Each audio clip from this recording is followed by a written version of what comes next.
Is it Josh? Yeah. Hello, how you doing? Pretty good. How are you guys doing? Pretty good. Yeah, I just had a question for you guys. I agree with everything you guys are saying about this priest molestation and, everything that goes on in the Catholic Church, but I just wanted you guys to understand that there actually is a big space between the Catholic Church and Christianity, and Christianity actually has nothing to do with religion. Well, hang on really quick, because I didn't actually bring all the data with me, but when we're talking about pedophile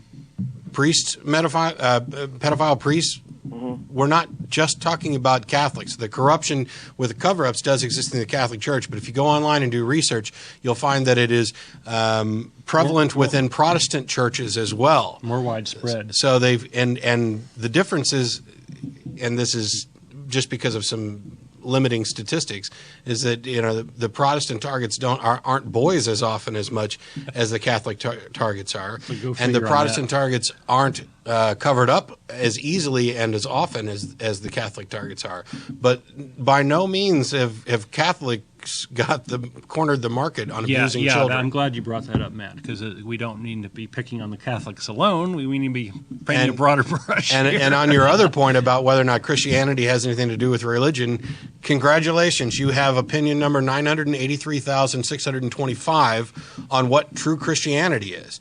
And until somebody can actually demonstrate which one of all those opinions is correct, they're all just as empty and meaningless.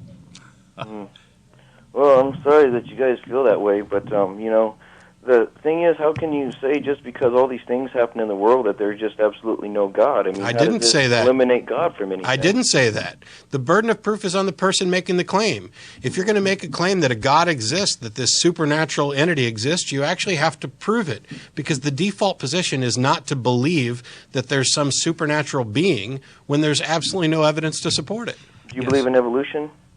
Do I believe in evolution? Science supports evolution, right. I believe that evolutionary theory is scientifically supported and is a reasonable, natural explanation for the origins of species, yes. Can a scientist explain why there's a monkey that can sit next to you and you look a whole lot different? Sure, because we didn't descend from monkeys. Monkeys and humans descended from a common ancestor. You really need to go to Talk Origins. You really need to do a lot more research into these really simple, basic questions. Can your religion explain why chimps and humans have 98% the same DNA? Yeah.